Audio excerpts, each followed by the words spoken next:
ప్రాకులాడటకు, మా కోసం మేము జీవించుటకు, మీకోసం మేము జీవించుటకు, ఇతరుల కోసం మేము జీవించుటకు, ఆ విధంగా మమ్మల్ని మేము సిద్ధపరచుకున్నటకు మాకు సహాయం చేయమని మీకుని మీ కృపాస్తమునకు అప్పగించుకుంటూ యేసు నామమున స్తుతించి ప్రార్థిస్తున్నాము తండ్రి.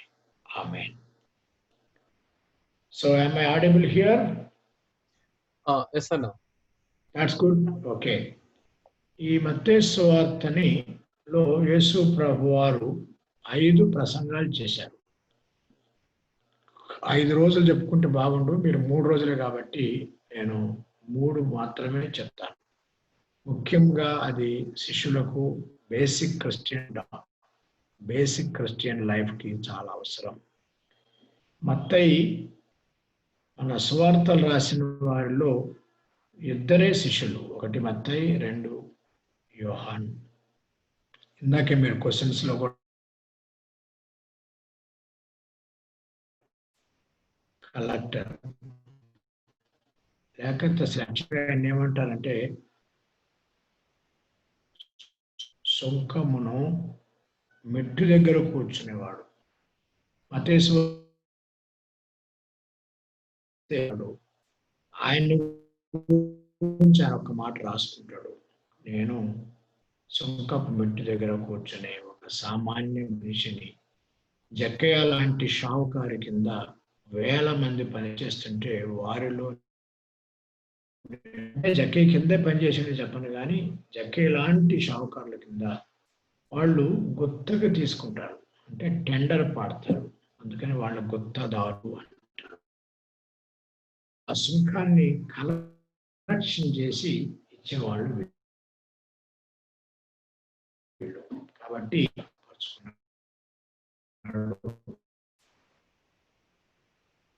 వచ్చాడు.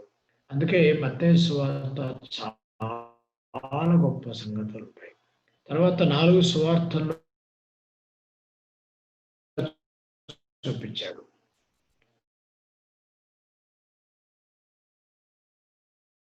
సువార్తలో రాజు, మార్కు సువార్తలో సేవకుడు, లూకా సువార్తలో మనుష్య కుమారుడు, యోహాను సువార్తలో దేవుని కుమారుడు. ఇలా చూపించి 4 కోణాల్లో యేసు ప్రభువారిని మనం చూడాలని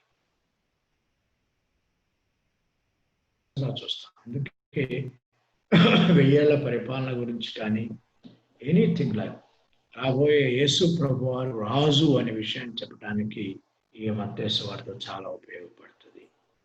తర్వాత మత్తయి సువార్తని కొంచెం వాల్యూమ్ కొంచెం ఇంక్రీజ్ అయితే బాగుంటుంది అనిపిస్తుంది. ఇంక్రీజ్ అయితే బాగుంటుందా? అవునన్నా. ఐ థింక్ ఇంక్రీజ్ అవడం అంటే ఇంకా నాకున్నది ఒకటే ఒక ఆప్షన్. ఇప్పుడు ఈ వాయిస్ బాగుందన్న. That's good. ఎందుకంటే నేను మైక్ పెట్టుకున్నా. రైట్. సో యేసు ప్రభు వారి గురించి రాయబడిన పుస్తకాల్లో మొట్టమొదటి పుస్తకం కాబట్టి చాలా బేసిక్స్, చాలా ఇంపార్టెంట్ విషయాలు రాశారు. ఆల్మోస్ట్ ఆయన కొన్ని 2000 సంవత్సరాల చరిత్రని మొదటి అధ్యాయంలో 12 వచనాల్లో రాసేశాడు, లేక 15 వచనాల్లో రాసేశాడు. రాసి అక్కడి నుంచి యేసు ప్రభు వారిని రాజుగా చెప్పుకొచ్చాడు. అందుకే యూదుల రాజుగా పుట్టినవాడు ఎక్కడ అనేది మత్తయిలోనే ఉంటుంది. మత్తయి ఒక లేవీయుడు, అంటే యాజక కుటుంబం. యాజక కుటుంబం నుంచి ఆయన వచ్చాడు. ఆయన రాసుకొచ్చిన ఈ సువార్త కాబట్టి ఈ సువార్తలో 5 ప్రసంగాలు యేసు ప్రభువారు చేశాడు. వాటిల్లో చాలా పెద్ద ప్రసంగమే ఈ మత్తయి సువార్త. కొండ మీద ప్రసంగం చాలా పెద్ద ప్రసంగం. తర్వాత ఈ కొండ మీద ప్రసంగానికి ఉన్న ప్రాముఖ్యత ఏంటంటే, అప్పటికి ఆయన శిష్యుల్ని ఏర్పరచుకున్నాడు. 3వ అధ్యాయంలో బాప్తిసం తీసుకున్నాడు. 4వ అధ్యాయంలో అరణ్యానికి వెళ్ళాడు, శిష్యులను ఏర్పరచుకున్నాడు. అక్కడి నుంచి శిష్యులను కూర్చోబెట్టుకున్నాడు. చూడండి ఒక మాట, 5వ అధ్యాయం 1వ వచనం. ఆయన జనసమూహంను చూసి కొండ ఎక్కి కూర్చుండగా ఆయన శిష్యులు ఆయన వద్దకు వచ్చారు. ఆయన రమ్మనలేదు, ఆయన పోయి కూర్చున్నాడు. సింపుల్. ఆయన వెళ్ళి కూర్చుంటే చాలు, వాళ్ళు వచ్చేసారు. శిష్యుల గురించి, శిష్యులకు గురువు గారికి అంత సంబంధం ఉంటుంది. There is lot of interaction, there is a lot of good things. కాబట్టి శిష్యుల్ని పిలవకుండానే రావటం, శిష్యులకం అంటే పిలవకుండానే రావటం, పిలిస్తే రావటం, మీటింగ్లు పెడితే రావటం కాదు. It is just out of ఆ యేసు ప్రభు వారి యొక్క మనస్తత్వాన్ని తెలుసుకుని వెళ్ళి కూర్చున్నారు. ఆయన వెళ్ళి కూర్చున్నాడు, వీళ్ళు వచ్చేసారు. వీళ్ళు రాగానే ఏం చేశాడు యేసు ప్రభు వారు? ఆయనకు బోధించుటకు ఈ 5 అధ్యాయం నుంచి 7 అధ్యాయం వరకు 3 అధ్యాయాలు ఇది కొండ మీద ప్రసంగం అంటారు. ఈ కొండ మీద ప్రసంగంలో మొట్టమొదటిది క్యారెక్టర్ గురించి మాట్లాడతాడు. శిష్యునికి ఉండాల్సిన క్యారెక్టర్. ఈరోజు నేను 3 మాటలే మీకు గుర్తు చేస్తాను: character, conduct and finally construction. Character, conduct, construction. లోపల ఉండాల్సింది క్యారెక్టర్. ఆ లోపల ఉన్న దాన్ని బట్టి బయటకు వచ్చేది కాండక్ట్. తద్వారా మనం కట్టేది బిల్డింగ్, కన్స్ట్రక్షన్. అందుకే ఈ 3 మాటలు ఈ 3 అధ్యాయాలకి సుమారుగా చెప్పినాను. అంటే కరెక్ట్గా 3 అధ్యాయాలు 3 మాటలు కాదు. Character, conduct, construction. దానికి ఇంకో భాష కూడా చెప్పాను: బీయింగ్, బిహేవియర్, బిల్డింగ్. బీయింగ్ అంటే స్వభావం, బిహేవియర్ అంటే ప్రవర్తన. స్వభావము లోపల స్వభావం బట్టి ప్రవర్తన వస్తుంది.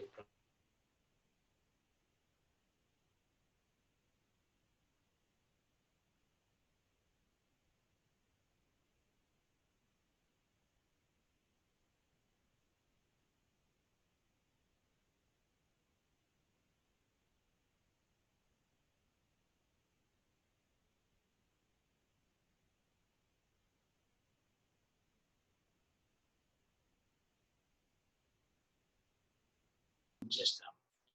దానివల్ల మనం ఎలా నీతిగా బతుకుతాం, నీతిగా ఎలా బతకాలి, తర్వాత మన అంబిషన్ ఏంటి, లాస్ట్కు మన రిలేషన్షిప్స్ ఏంటి. ఈ 5 విషయాలను జ్ఞాపకం చేసుకోండి. మొట్టమొదటిది క్యారెక్టర్. సో ఈ క్యారెక్టర్లో ఆలోచిస్తే దీన్ని ధన్యతలు అంటారు, బి యాటిట్యూడ్స్ అంటారు. బి అంటే ఏంటి? యాటిట్యూడ్స్ అంటే స్వభావం, బి అంటే ఉండాల్సిన స్వభావం. అంటే బి యాటిట్యూడ్స్, ఉండవలసిన స్వభావం. దానికి ఒక ఆయన బి హ్యాపీ యాటిట్యూడ్స్ అన్నాడు. ఒక మనిషి హ్యాపీగా ఉండాలంటే అతనికి ఉండాల్సిన లక్షణాలు. మరి ఆ లక్షణాలు ఎలా, ఆ లక్షణాలు బయట వారికి ఎలా ప్రవర్తించాలి? అది ఇన్ఫ్లుయెన్స్. 5 అధ్యాయం 13 నుంచి 16 దాకా అది ఇన్ఫ్లుయెన్స్. ఎలా మనం ఇన్ఫ్లుయెన్స్ చేయాలి? ఉప్పుగా, వెలుగుగా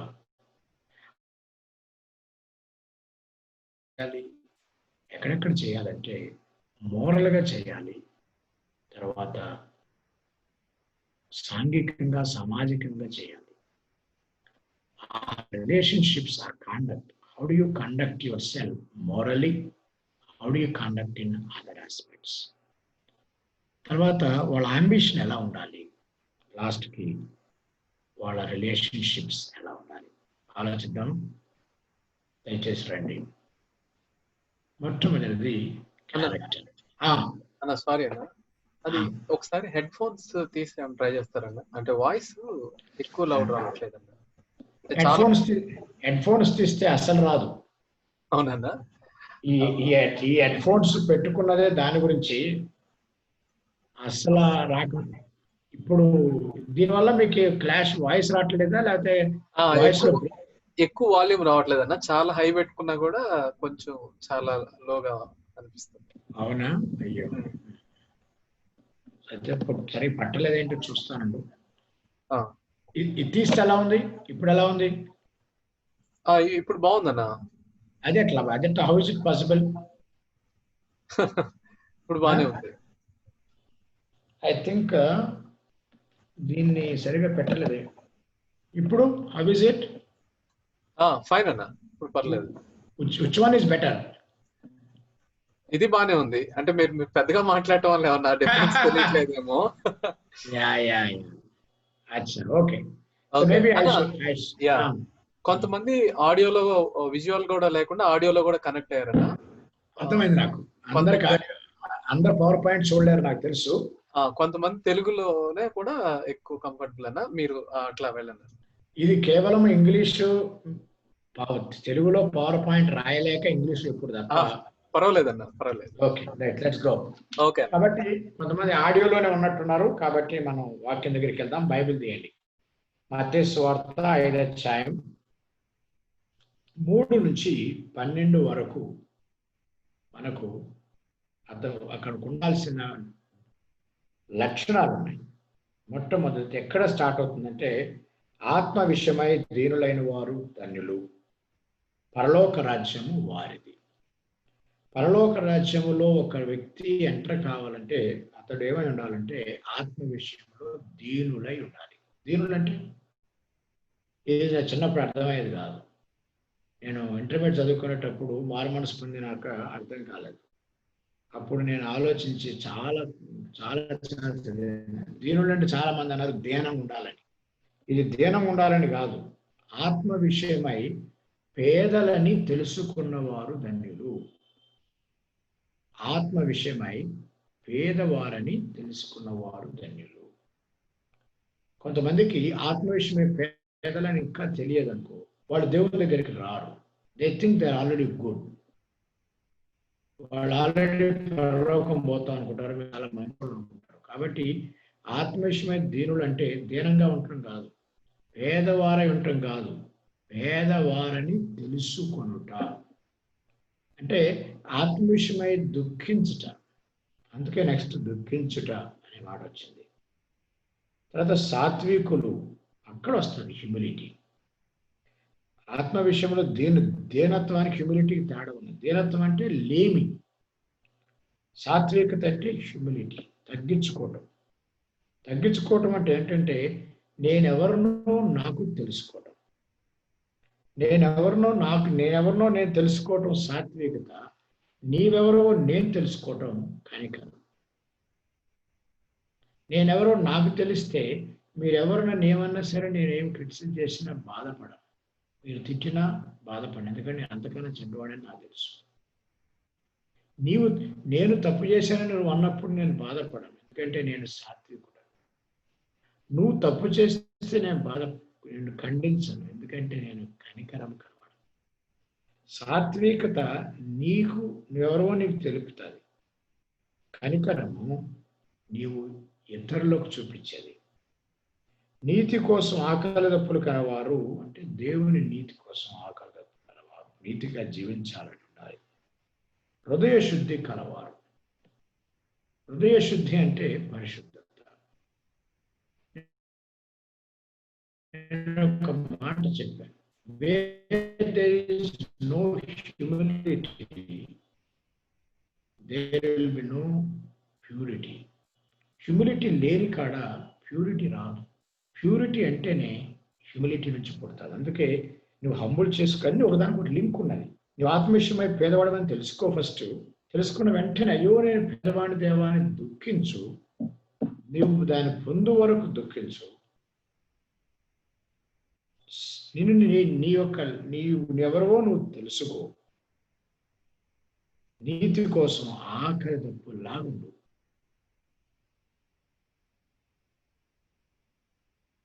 నీతిగా జీవించడం కోసం ఆకలి దప్పుల కోసం ఎంత జాగ్రత్తకుంటూ అలా ఉండు. కనికరం కలిగి ఉండు. ఇతరులు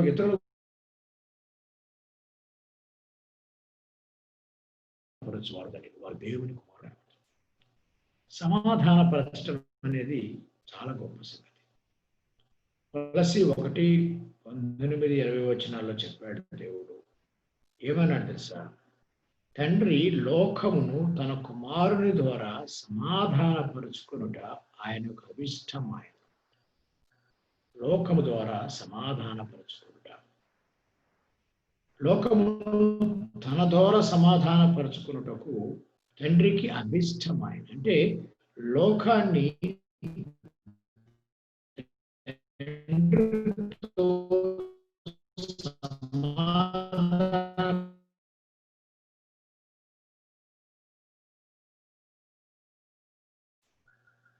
సమాధానము అనే మాటకు రెండు అర్థాలు ఉన్నాయి.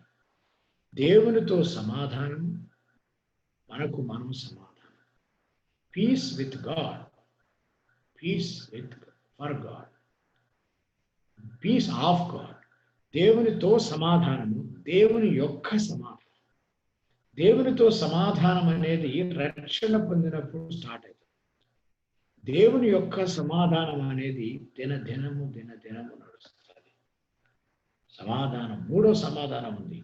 ఇతరులను దేవునితో సమాధానపరచు పరిచర్య అని 2 కొరింథీ 5:18-20 పౌలు చెప్తాడు. సమాధాన పరిచర్యను మాకు ఇచ్చాడు. కాబట్టి ఈ 3 రకాల సమాధానాన్ని మనం చేస్తే దేవుని కుమారులు అనబడతాం. తర్వాత నీతి నిమిత్తము హింసించబడువారు, నీతి కోసం, యేసు ప్రభు వారి కోసం హింసించబడువారు ధన్యులు. ఇంతకీ ఈ ధన్యతలు 8, 9 ఎక్కేయండి కొంచెం. చాలా సంఘాల్లో రాసి పెడతారు వీటిని 9 అని. నవధన్యత వాస్తవానికి 8. ఈ 11వ వచనము మరలా చెప్పాడు, నా నిమిత్తము జనులు మిమ్మల్ని నిందించి హింసించి మీ మీద అబద్ధముగా చెడ్డ మాటలు పలుకున్న మీరు ధన్యులు. సంతోషించి ఆనందించుడి, పరలోకమందు మీ ఫలము అధికమగును. ఇలాగున వారు మీకు పూర్వమందుండిన ప్రవర్తనను హింసించరి. గుర్తుపెట్టుకోండి, హింసించారు. కాబట్టి నవధన్యతలు. దీనికి ఇంకో రహస్యం చెప్తే మీకు ఆశ్చర్యపోతారు. యేసు ప్రభు వారు చెప్పిన ఈ నవధన్యతలు ఏంటంటే they are almost same as ఆత్మ ఫలములో 9 రుచులు. ఆత్మ ఫలములో ఉన్న 9 రుచులే ఈ 9 ధన్యతలైతే. కాబట్టి ఆ క్యారెక్టర్ కలిగి ఉండాలి. పరిశుద్ధాత్మ కాలంలో పరిశుద్ధాత్ముడు ఇచ్చిన ఆ ఫలము ఇదే. కాబట్టి మనకు ఆత్మ ఫలములో ఉన్న 9 రుచులు, ఈ కొండ మీద ప్రసంగంలో యేసు ప్రభు వారు చెప్పిన 9 లక్షణాలు ఉంటే అతనిని యేసు ప్రభు వారి శిష్యుడు అంటారు. సో యేసు ప్రభు వారి శిష్యునికి ఉండాల్సిన లక్షణాలు ఈ 9 ఉండాలి. అవి బాగా గమనించుకో. మొదటి దాంట్లో పరలోక రాజ్యం వారిది, మరి 8వ దాంట్లో పరలోక రాజ్యం వారిది. అంటే రక్షణతో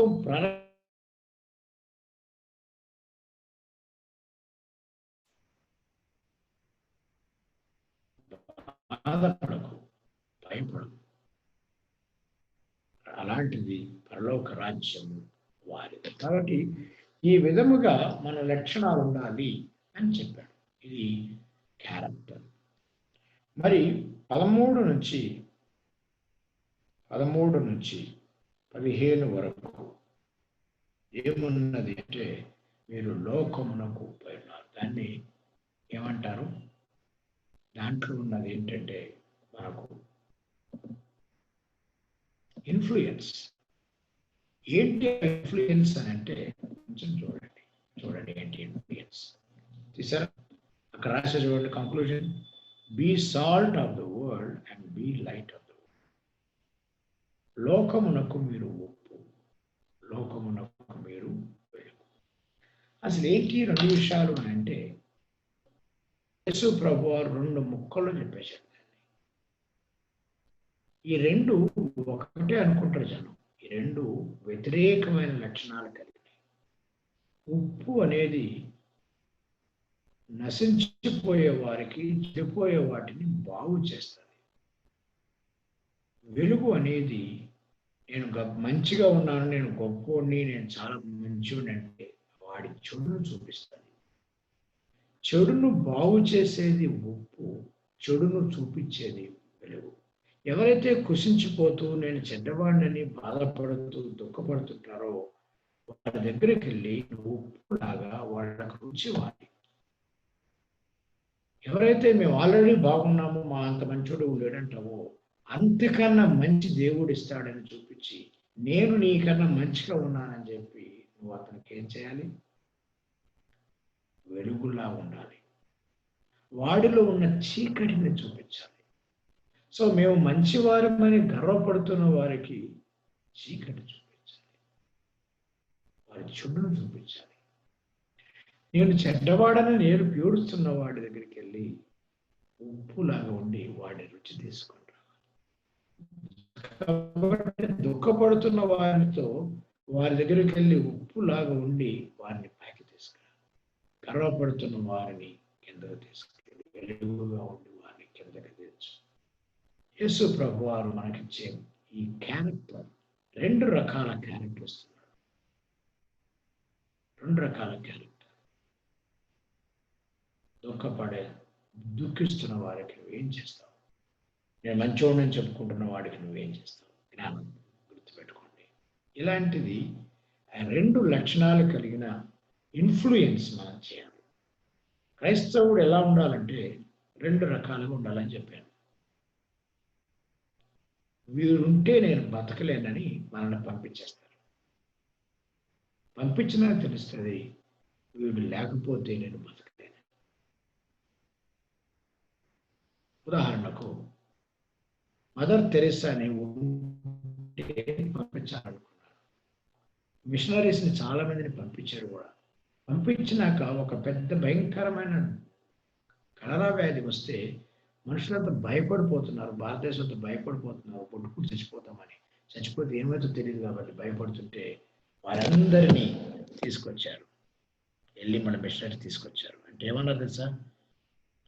మీతో మేము బతకలేము, మీరు వెలుగు కాబట్టి. మీరు లేకుండా మేము బతకలేము, మీరు ఉప్పు కాబట్టి. ఒక క్రైస్తవుని యొక్క సాక్ష్య జీవితం, అతని భక్తి జీవితం ఈ 2 లాగే ఉంటుంది. మీతో నేను బ్రతకలేము. ఉదాహరణకు మీరు చదువుకుంటున్నారు అనుకోండి, అందరూ కాపీ కొడతారు, నువ్వు కాపీ కొట్టవు, అందుకే నీతో నేను బతకలేను అంటారు అని నిన్ను వదిలిపెట్టి వెళ్ళిపోతారు. ఆ తర్వాత వాళ్ళ సమస్య వస్తుంది, వచ్చినప్పుడు వాళ్ళ మళ్ళీ వచ్చి నువ్వు లేకపోతే మేము బతకలేము అంటారు. So a Christian in the world is such an essential person. With him they cannot live because he is light. He is exposing sin.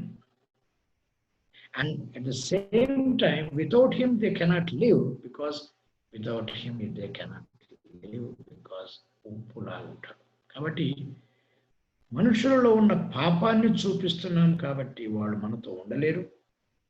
మనుషులకు రుచినిస్తున్నాం కాబట్టి మనం లేకుండా ఉండలేరు. ఈనాటికి ఏనాటికి ప్రపంచము క్రైస్తవుని ఎడల ఈ 2 విధాలుగా చూపిస్తుంది. అందుకే కొడతారు, అందుకే చంపుతారు. మిమ్మల్ని చూస్తే మా పాపం గుర్తొస్తుంది, మేము చెడ్డవారు అనిపిస్తుందని నేను చంపేస్తే మేము మంచిగా పోతాం అనుకుంటాను. కాబట్టి గమనించుకోండి. కాబట్టి యేసు ప్రభువు అన్నాడు, శిష్యులారా మీ క్యారెక్టర్ అలా ఉండాలంటే ఉప్పులాగా ఉండి కుమిలిపోతున్న వారిని ఆదరించండి, వెలుగులాగా ఉండి గర్విష్ఠులైన వారిని సిగ్గుపరచండి. అందుకే చాలాసార్లు మీరు గమనించారా, ఈయన నన్ను బాగా ప్రేమిస్తాడు అని చెప్పి మిమ్మల్ని అన్ని చోట్ల వస్తాడంటే ఒక్కసారి టక్కని రా అనుకుంటాం. అప్పుడు వాడికి కోపం వస్తుంది, అంటాడు, నీతో అవసరం లేదంటాడు. యేసు ప్రభువు ఇచ్చిన మాటలే, నేను లోకమునకు పోయి ఉన్నాను, మీరు లోకమునకు పోయి ఉన్నారు. నేను లోకమునకు వెలుగై ఉన్నాను, మీరు లోకమునకు వెలుగై ఉన్నారు. That is Christian influence. కాబట్టి మొట్టమొదటిది క్యారెక్టర్, రెండవది ఇన్ఫ్లుయెన్స్. 3వ దానికి వెళ్దాం. మూడవది ఏంటంటే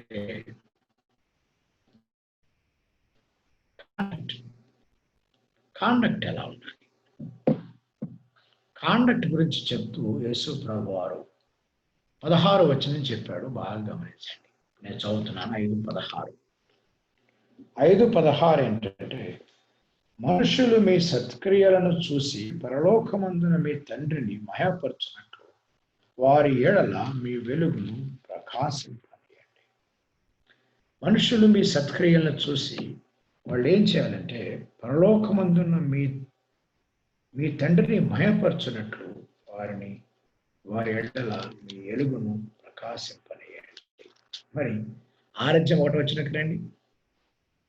ఆరాధ్యం ఒకటి వచ్చిన కనపడవలనని వారి ఎదుట మీ నీతి క్రియలు చేయకుండా జాగ్రత్త పడండి. లేని ఎడల పరలోకమందున్న మీ తండ్రి యొద్ద మీరు ఫలము పొందరు. ఏంటి విషయం? 5:16లోనేమో మనుషులకు కనపడేటట్టు చెయ్యి అన్నాడు. 6:1లోనేమో కనపడకుండా చెయ్యి అన్నాడు.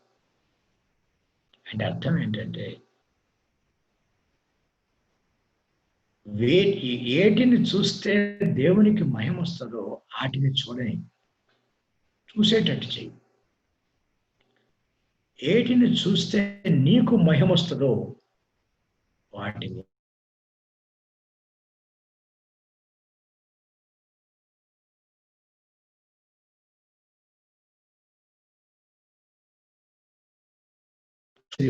వాడు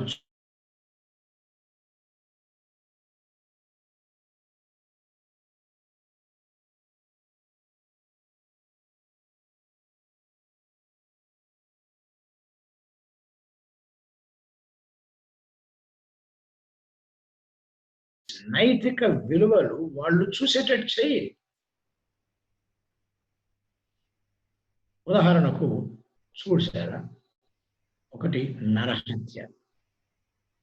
5వ అధ్యాయం 21 నుంచి 26 దాకా నరహత్య, 27 నుంచి 30 దాకా వ్యభిచారం, 31 నుంచి విడాకులు, 33 నుంచి అబద్ధ ప్రమాణం, 38 నుంచి ఎవరైనా నిన్ను తిడితే నువ్వు వారిని తిట్టు, అది రిటాలియేషన్, రియాక్షన్. చివరిగా ద్వేషించటం. ఇప్పుడు ఒకసారి మనం చెప్తాం. అంటే నరహత్య అనేది ధర్మశాస్త్రం. మీదపై ధర్మశాస్త్రము చాలా మంది కొట్టివేయబడింది అంటారు. ఏం ధర్మశాస్త్రం కొట్టివేయబడింది? ధర్మశాస్త్రం అనగానే 3 మాటలు ఉన్నాయి. ఒకటి నైతిక ధర్మశాస్త్రం, 10 ఆజ్ఞలు, అప్పటికి ఎప్పటికీ కొట్టివేయబడలేదు. 2 ఆచార సంబంధమైనవి, బలులు అర్పించుట, ఆ ధర్మశాస్త్రము పాత నిబంధనతోనే ఆగిపోయింది. 3వది సామాజికమైన ధర్మశాస్త్రం. సామాజిక ధర్మశాస్త్రం అంటే ఏంటంటే ఎవరి సమాజంలో ఎలా జీవించాలని, అది ఆ సమాజం వాళ్ళకే, మనకు కాదది. ఇశ్రాయేలుతో వెళ్ళిపోయింది ఆ రాజ్యంలోనే. కాబట్టి ధర్మశాస్త్రము అనగానే నైతికమైన ధర్మశాస్త్రం. ఒకటి నరహత్య చేయటం అని మోషే చెప్పాడు. మరి యేసుప్రభు ఏం చెప్పాడు? కోపిస్తేనే తప్పు అన్నాడు. వెరుతుడా అంటే వ్యభిచరిస్తే తప్పు అని మోషే ద్వారా చెప్పాడు. యేసు ప్రభు వచ్చినాక మోహపు చూపు చూస్తేనే వ్యభిచారం అన్నాడు. విడాకులు అంటే తప్పు అన్నాడు. కానీ యేసు ప్రభు వచ్చినాక ఏకత్వం లేకపోతేనే తప్పు అన్నాడు. ఏకత్వం లేకుండా ఇద్దరుగా జీవించుతున్నారని మార్క్స్ వార్త 10:7లో ఉంటుంది. మోషే మీ యొక్క మూర్ఖత బట్టి చెప్పాడు. కానీ నేను చెప్పినది ఏమనగా, దేవుడు జతపరిచిన వారిని మనుషుడు వేరుపరచకూడదు. ప్రమాణం చేయటం నష్టము కలిగిన మాటలు. మన యాక్షన్స్ కాదు, మన రియాక్షన్స్ బాగుండాలి. కాబట్టి ఈ మాటలన్నీ చెప్తూ ఆ విధంగా మీ కాండక్ట్ ఎలా ఉంది. సో లోపలున్న క్యారెక్టర్ బయటకున్న కాండక్ట్ లాగా వస్తుంది. లోపలున్న స్వభావం బయటకున్న ప్రవర్తనలో కనిపిస్తుంది. నొప్పు పొగలో కనిపించినట్టు, నొప్పి ఉంటే పొగ ఉంటుంది, పొగ ఉందంటే నొప్పి ఉన్నట్టే లెక్క. కాబట్టి యేసు ప్రభువారు అంటున్నాడు, జాగ్రత్త. ఈ ఈ ఎన్ని చెప్పాడు చూడండి, 1, 2, 3, 4, 5, 6. ఈ యొక్క వాళ్ళు లోకం చేసే పాపములు నువ్వు చేయటం లేదని చూపించు. లోకము నరహత్య చేస్తుంది, కోప్పడుతుంది, వ్యభిచరిస్తుంది, చాటుగా మోహవ చూపులు చూస్తుంది. ఇలా వాళ్ళు చేస్తున్న తప్పులను నువ్వు చేయటం లేదని చూపించు. తద్వారా దేవునికి మహిమ వస్తుంది. మనం ఏం చేస్తాము? ఏవి చూపించకూడదో అవి చూపిస్తాము. ఉదాహరణకు ఏవి చూపించొద్దు అన్నాడు? 6 అధ్యాయములన్నీ చూపించొద్దు అన్నాడు. 5 అధ్యాయములన్నీ చూపిమన్నాడు. ఇదే లెక్క. 5 అధ్యాయంలో వాటిని చూపించండి, 6 అధ్యాయంలో వాటిని చూపికండి. మనమేమో రివర్స్. ఉదాహరణకు మనం ఇచ్చే దాన ధర్మాలు ఉంటాయి, అవి చూపించకూడదు, చూడకుండా చేయాల్సినవి అవి చూపిద్దాం. ప్రార్థన చేసినట్టు రహస్యంగా చేయాలి, చూసేటట్టు చేస్తాం, చేస్తాం. ఏవి చూడొద్దని 6 అధ్యాయంని చూడకుండా చేయమన్నాడు, అవి చూసేటట్టు చేస్తాం. 5 అధ్యాయం చూసేటట్టు చేయమన్నాడు, అవి మనకి ఎదురు శాతగావు, అవి చెయ్యి. దాని వలన 2 రకాలుగా క్రైస్తవ శిష్యత్వం యొక్క స్వభావము, దాని ఇన్ఫ్లుయెన్స్ పోతుంది. లోకము ఏమైతే ఆపుకోలేకపోతున్నారో, చేయకుండా ఉండలేకపోతున్నారో, అవి నువ్వు చేయకుండా ఉంటున్నా అని చూపించబోయా. కాలేజీలో కానీ, స్కూల్లో కానీ, మీ కంపెనీలో కానీ, ఉద్యోగంలో కానీ. లోకం చూడకు, వాళ్ళు చేయలేనివి నువ్వు చేసి చూపించు. అప్పుడు దేవుణ్ణి మహింపరుస్తారు. ఇవి మాకు సాధ్యం కావట్లేదే, నీకెలా సాధ్యం అవుతున్నాయి అని నా దేవుడు, నీ దేవుడి వల్లనే నీకు సాధ్యమవుతుందని వాళ్ళు చెప్పి ఆ దేవుని మహింపరుస్తారు. కాబట్టి నేను తేలిక గుర్తుపెట్టుకొని చెప్తున్నా, 5 అధ్యాయం చూపించకుండా చూపించేటట్టు చేయాలి. అందరూ చూడాలి. ఏమని? నీవు కోపించట్లేదని, నువ్వు మోహపు చూడలేదని, నీవు డైవర్స్ ఇవ్వలేదని, లేకపోతే మంచిగా కుటుంబంతున్నావని, నువ్వు మాట నిలుపుకుంటావని, మాట తప్పవని, నీ రియాక్షన్స్ కూడా మంచిగా ఉంటాయని, నువ్వు ద్వేషించవని, డబ్బు ఎడల ఎక్కువ ఆశపడకు. ఇలాంటి వాటిని వాళ్ళు చూడని, ఇలాంటి వాటి తప్పులు చేయని వారు లోకంలో కనపడలేదు. కాబట్టి వాళ్ళు నువ్వన్నా కనిపించవయ్యా. లోకం వెతుకుతుంది ఎవరుంటారు ఇలాంటి వాళ్ళ అని. యేసు ప్రభు వారి బిడ్డలు ఉంటారని నువ్వు చూపించు.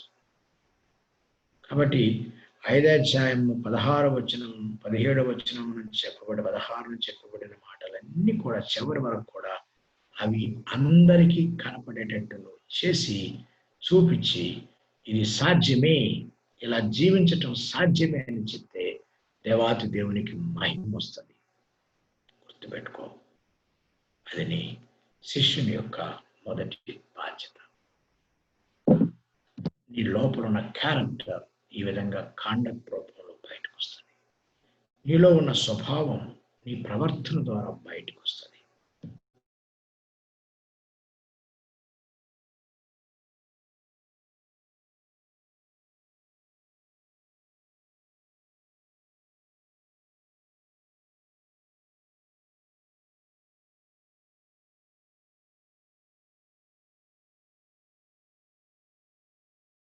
పూర్ణుడు కనుక మీరును పరిపూర్ణులుగా ఉండేదరు. పరిపూర్ణులుగా ఉండాలి అంటే అర్థమేంటి? ఈ విషయాలన్నీ మీరు చేయకుండా ఉంటే, ఇవన్నీ మీరు చేయకుండా, వాళ్ళేమో చేయకుండా మేము ఉండలేము అంటున్నారు. తాగుబోతున్నట్టు మేము తాగకుండా ఉండలేమంటారు. నరహత్యకుండా నడితే మేము చంపకుండా, మేము దూషించకుండా ఉండలేమంటారు. మేము చేయకుండా ఉండలేమన్న దాన్ని మేము చేయకుండా ఉండగలమని చెప్తే అది నీ పరిపూర్ణత. నీ దేవుడు పరిపూర్ణుడు గనుక మీరును పరిపూర్ణుడుగా ఉండెదరు. ఎప్పుడు? ఇలా చేసినప్పుడు. ఓ శిష్యునికి, క్రైస్తవ శిష్యుడా, నీకు ఉండాల్సిన క్యారెక్టర్ అయితే, నీకు ఉండాల్సిన లక్షణాలు అవి వెలుగు వలె ఇతరులు చేయలేకపోతున్నారు, నువ్వు చేస్తున్నావని చూపించు. చూపించి దేవుణ్ణి మయంపరిచేటట్టు బ్రతుకు. మనం చూస్తున్న ప్రతి ఒక్కరూ దేవుణ్ణి మయంపరచాలి. ఈ రోజుల్లో యేసు ప్రభు నమ్ముకున్నాక కొంతమంది వాళ్ళ ఉద్యోగాల్లో కానీ, చదువుల్లో కానీ, జీవితంలో కానీ ఓడిపోతుంటే చూసిన వారికి దేవునికి చెడ్డ పేరు వస్తుంది, మహిమ రాట్ల దోషం వస్తుంది. కాబట్టి దేవునికి మహిమకరంగా జీవించాలంటే ఈ నైతిక విలువలను జాగ్రత్తగా. రెండవది 6వ అధ్యాయం 1 నుంచి మనుషులకు కనపడవలనని, అందుకని ఒక మాట రాసుకున్నాను నేను, don't show off that the world show off. ఇక్కడ రాసుకున్నా చూడండి, ఇక్కడ రాసుకున్నా గమనించారా? Don't show off. కాండక్ట్ 2 రకాలుగా చేశాను. ఒకటి కాండక్ట్ నువ్వు చూపించాల్సినవి, 2 చూపించకూడనివి. నరహత్య చేయవద్దు, దొంగిలించవద్దు, వాటిని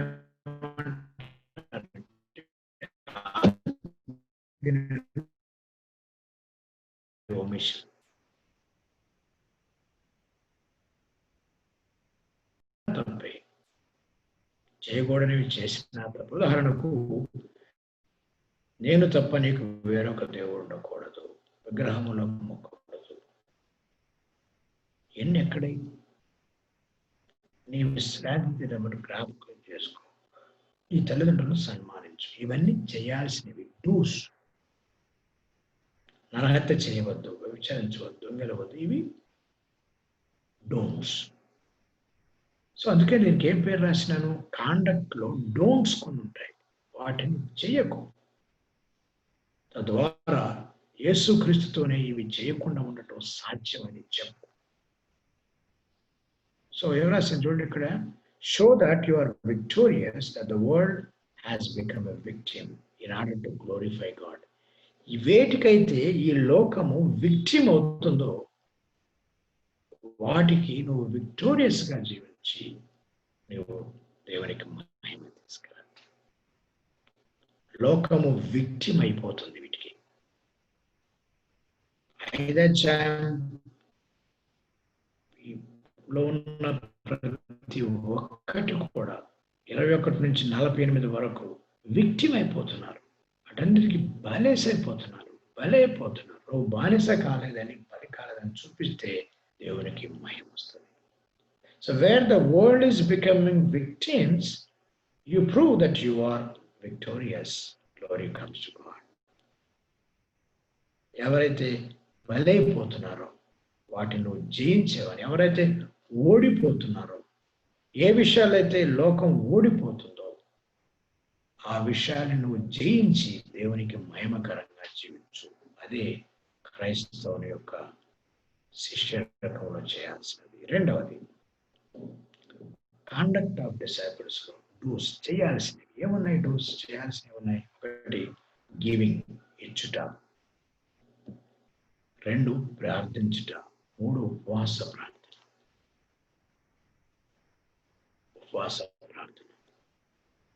తర్వాత dealing with people and possession, మనుషుల గురించి. తర్వాత ఈ యొక్క భూమి మీద ధనమును కూర్చుకొనవద్దు. నీ యొక్క అవసరాల గురించి కలవరపడవద్దు. ఇతరులని వాళ్ళని నువ్వు జడ్జి చేయొద్దు, తీర్పు తీర్చొద్దు. ఇవన్నీ ఎందుకు చెప్తున్నానంటే మీరు చేసే మంచిని చూడకుండా చేయి.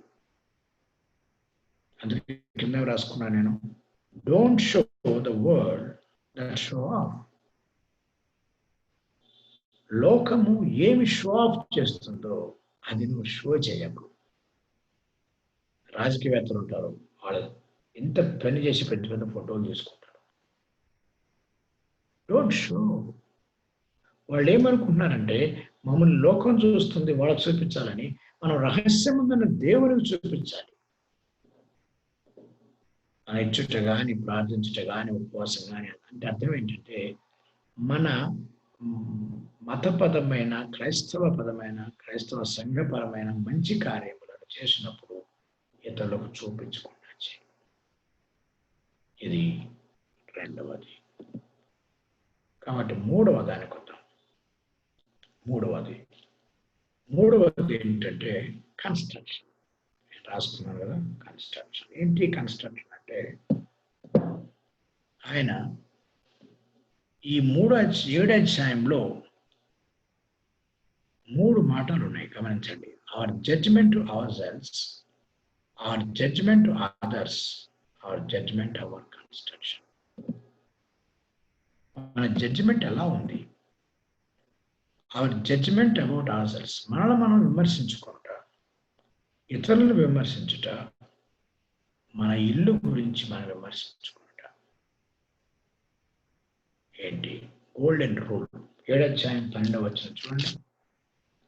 7వ అధ్యాయం 12వ వచనం. కావున మనుష్యులు మీకు ఏమి చేయవలనని మీరు కోరుదురో అలాగుననే మీరు వారికి చేయుడి. ఇది ధర్మశాస్త్రమును ప్రవక్తల ఉపదేశమై ఉన్నది. That's called golden rule. బైబిల్లో గోల్డెన్ రూల్ ఏంటి అనంటే, ధర్మశాస్త్రము కానీ ప్రవక్తలు కానీ చెప్పిన గోల్డెన్ రూల్ ఏంటంటే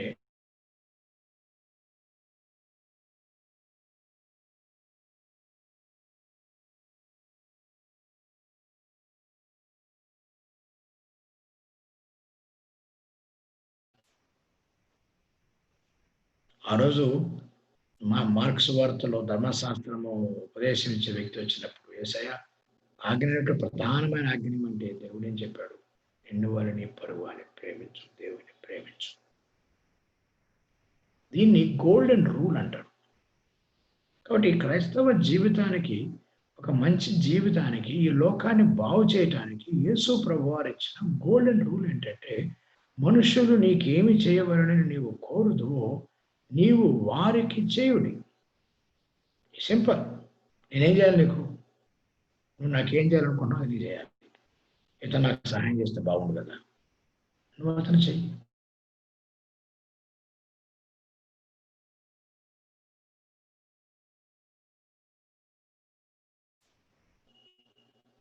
ఇట్లా ప్రతిదీ మనుషులు నీకేమి చేయవాలని నీవు కోరుదో నీవు వారికి అలాగూ చేయి. That's golden rule.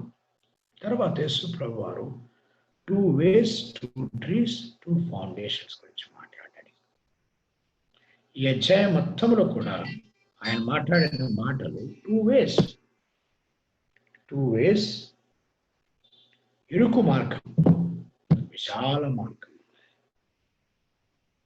ఇరుకు మార్గం గురించి, విశాల మార్గం గురించి మాట్లాడాడు. 2 trees, హెల్దీ, డిసీజ్డ్. మంచి చెట్టు, చెడ్డ చెట్టు. మంచి చెట్టు, చెడ్డ చెట్టు. చూడండి 15వ వచనం నుంచి. మంచి చెట్టు, చెడ్డ చెట్టు. దాని ఫలములు బట్టి మనం కనుక్కోవచ్చు. Fruit will decide the root. Fruit is conduct, root is character. Fruit will decide the root. నీ యొక్క ఫలము నీ యొక్క వేరు గురించి మాట్లాడుతుంది. నీ వేరు గట్టి మంచిదైతే ఫలము మంచిదే. ఆ వేరు క్రీస్తులో ఉంటే ఆ సారం మంచిదే. కాబట్టి ఇరుకు మార్గము విశాల మార్గం గురించి చెప్పాడు. 2 మంచి ఫలములు చెడ్డ ఫలములు ఇచ్చు చెట్లు గురించి చెప్పాడు. 3 ఇసుక మీద కట్టుకున్న ఇల్లు బండ మీద కట్టుకున్న ఇల్లు గురించి చెప్పాడు. అంటే చివరిగా ఈ కొండ మీద ప్రసంగాన్ని ఎలా ముగించాడంటే ప్రభు ఈ 3 మార్గం పోలికలతో ముగించాడు. నువ్వు ఇరుకు మార్గానికి వెళ్తావా, విశాల మార్గానికి వెళ్తావా? మంచి ఫలములిచ్చే చెట్టులా ఉన్నావా, చెడ్డ ఫలములిచ్చే చెట్టులా ఉన్నావా? ఇసుక మీద కట్టుకుంటున్నావా, బండ మీద కట్టుకుంటున్నావా? ఇది దాన్ని బట్టి ఆధారపడి ఉంటుంది. కాబట్టి గమనించుకుందాం, మనం మన ఇల్లును ఎలా కట్టుకుంటున్నామో జ్ఞాపకం చేసుకుందాం. 6వ అధ్యాయంలో ఇన్ని విషయాలు చెప్పినాక, మీరు ఎలా ఉండాలని చెప్పాం కదా. 5వ అధ్యాయంలోనేమో కనపడేటట్టు చెయ్యి, 6వ అధ్యాయంలోనేమో కనపడకుండా చెయ్యి. ఇతరుల కోసం జీవించు, మనుషులు ఏమి చేయవాలి. 6వ అధ్యాయంలో ఆయన ఎంత చక్కగా చెప్తున్నాడంటే, మీరు ఏమి చేయాలని మీ మనుషులు ఏమి చేయాలని మీరు కోరుతారు, మీరు వారికి అలాగూ చేయడానికి చెప్పిన గోల్డెన్ రూల్ ఇక్కడ చూసినాం. 6వ అధ్యాయంలో బాగా మీ అందరికి బట్టి కొట్టి వచ్చిన గమనించారా? చివరి వచ్చిన 6వ అధ్యాయం చివరిన, కాబట్టి మీరు ఆయన రాజ్యమును నీతిని మొదట వెతుకుడి, అప్పుడు అన్నీ మీకు అనుగ్రహించబడను. రేపటిని గూర్చి చింతపడకూడి, రేపటి దినము దాని సంగతుల గురించి చింతించను. ఏనాటి కీడు ఆనాటికి చాలు. కాబట్టి దేవుని రాజ్యమును నీతిని మొదట వెతకండి. What is first? దేవుని రాజ్యము నీతి. ఎందుకు మాట్లాడుతున్నాడు? దేవుని రాజ్యమును నీతిని అంటే అర్థం ఏంటంటే, దేవుని నీతి అంటే పరిశుద్ధత, రాజ్యం అంటే ఆయన అధికారం. యేసు ప్రభు వారిని చాలా మంది రక్షకుడుగా అంగీకరిస్తారు, కానీ ఆయన ప్రభువుగా అంగీకరించరు, ఆయన రాజుగా అంగీకరించరు. అందుకే ఆయన రాజ్యమును నీతిని అనే మాట ఎందుకు వచ్చింది తెలుసా? మీకు ముందని చెప్పినాను, మత్తయి సువార్తలో యేసు ప్రభువుని రాజుగా చిత్రీకరించారు. ఆయన రాజ్యమును నీతిని వెతకండి. మనం వెతకాల్సింది, ఎప్పుడైతే ఆయన రాజ్యమును నీతిని వెతుకుతామో ఈ 2 పనులు సెట్ అయిపోతాయి. ఏంటవి? లోకం దేంట్లో విక్టిమ్ అయిపోతుందో మనం విక్టోరియస్ అయినట్టు చూపిస్తాం. లోకము ఏది షో ఆఫ్ చేస్తుందో మనం షో కాకుండా కనపడకుండా చేస్తాం. తద్వారా కనపడేటట్టు చేస్తే ఎక్కడ దేవునికి మహిమ వస్తుందో అక్కడ కనపడేటట్టు చేయి, ఎక్కడ నీకు మహిమ వస్తుందో అక్కడ కనపడకుండా చేయి. అప్పుడు దేవుడు నీకు ప్రతిఫలం ఇస్తాడు. చివరిగా దీన్ని బట్టి మనం గమనించుకోవాల్సిన చివరి మాట ఏంటంటే, ఇల్లు ఎలా కట్టుకుంటున్నావు? ఎలా కట్టుకుంటున్నావు? అక్కడ 3 మాటలు ఉన్నాయి.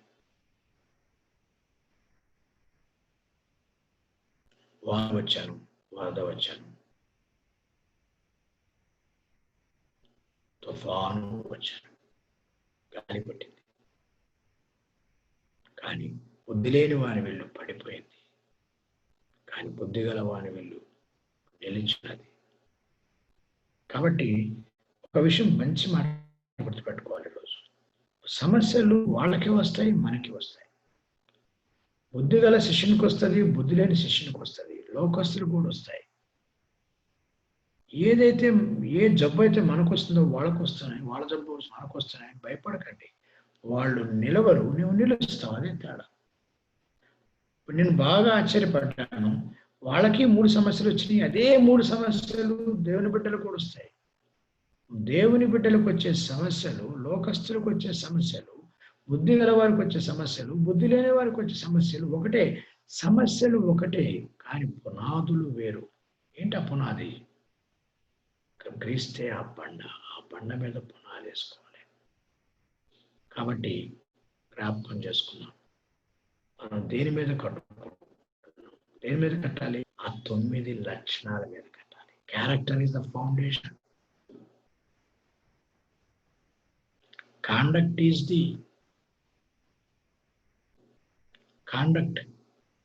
Is the house.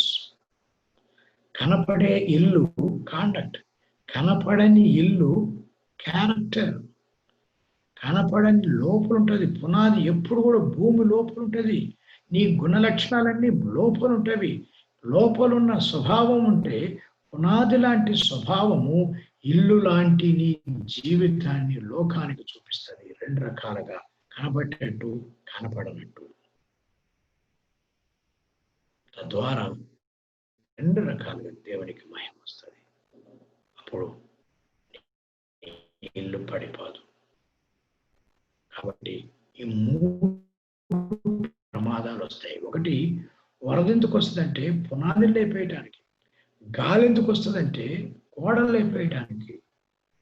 వర్షం ఎందుకు వస్తుంది అంటే వాన కురిసెను, ఎందుకంటే పునాదిని కప్పును లేపేయడానికి. నీ కప్పు మీద కూడా పడుతుంది, నీ ప్రాబ్లం వస్తుంది, నీ పునాదికే లేపాలని చూస్తుంది, కానీ ఎవడేం చేయలేడు. ఈ కొండ మీద ఏ సమస్యను, ఏ పరిస్థితిలో నిన్ను ముట్టలేవు. They can't shake you.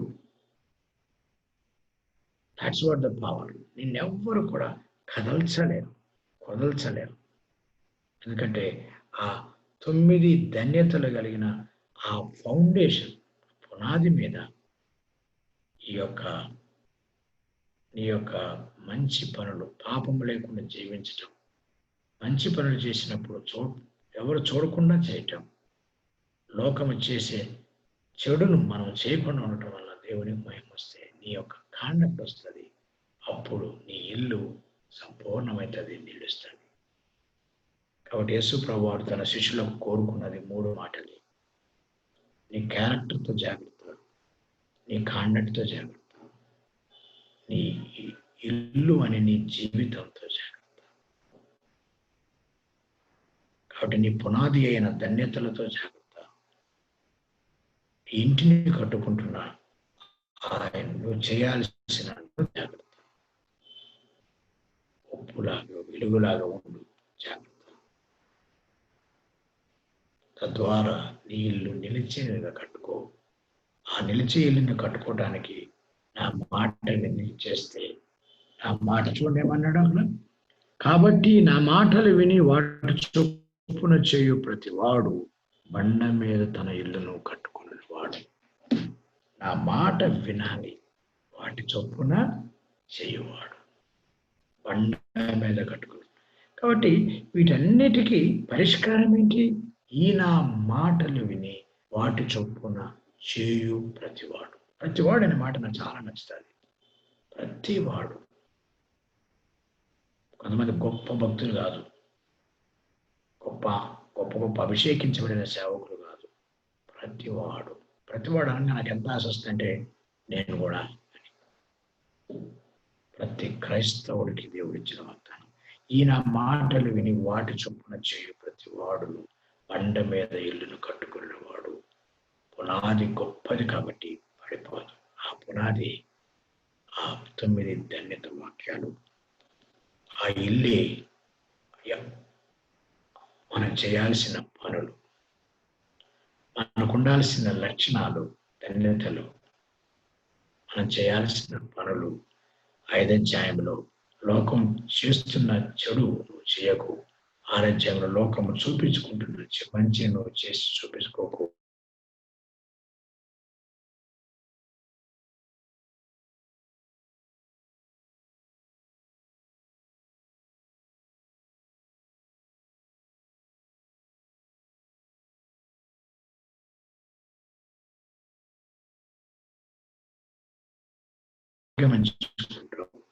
ఏ ఫలములు తీసుకొస్తావు, ఏ ఇంటిలాగా కట్టుకుంటావు. ఇల్లు కట్టుకోవటం చాలా జాగ్రత్త.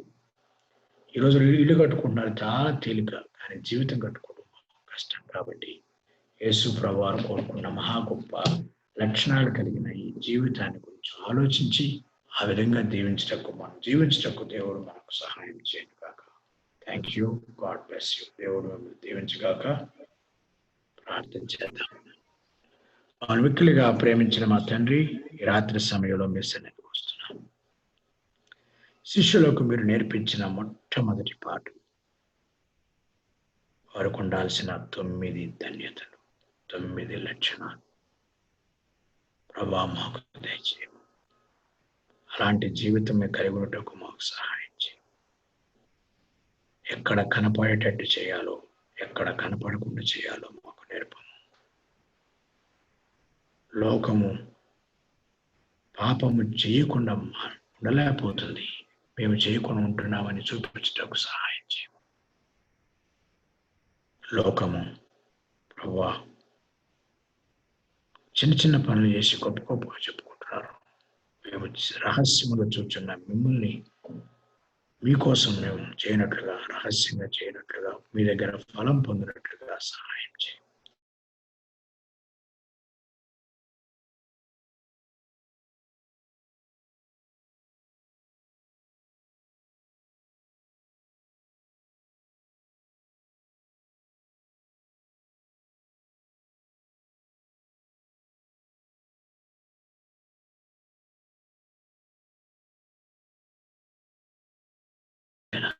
జీవించాలి, పర్ఫెక్షన్ అంటే ఏంటి అని, ఇలా జీవిస్తే పర్ఫెక్ట్ గా ఉంటావని మీరు మాకు నిజంగా చేయటకు, ఈ మాటలు విని వాటి చొప్పున చేయటకు సహాయం. మేము నిరాశపడక, దుఃఖపడక మీ యందు చూచుటకు సహాయం చేయం. అలానే మనుషులు మీకు ఏమి చేయవాలో మీరు కోరుదురు, అలానే మీరు వారికి చేయుడని మీరు ఏడే చేయమని చెప్పిన మాట మేము నేర్చుకున్నటకు సహాయం చేయమని మీకును మీ కృపాస్తవం మనందరూ అప్పగించుకుంటున్నాం. కనపడని పునాది అయిన మా స్వభావం, కనపడి ఇల్లైన మా ప్రవర్తనతో మిమ్మల్ని మయపరచుటకు సహాయం చేయమని, లోకానికి ఉపయోగపడేటట్టు సహాయం చేయమని, మాకు మేము ఉపయోగపడేటట్టుగా మమ్మల్ని మార్చమని, ఈ నా మాటలు విని వాటి చొప్పున చేయు ప్రతి వాడిని మీరు ముగించిన ఈ ప్రసంగమును మేము నేర్చుకున్నటకు మాకు సహాయం చేసి వాటి ప్రకారం జీవించి మా జీవితాన్ని మేము కాపాడుకొని అనేక జీవితాలకు కట్టున్నట్లుగా సహాయం చేయాలని వేడుకుంటూ యేసు నామమున స్తుతించి ప్రార్థిస్తున్నాము తండ్రి.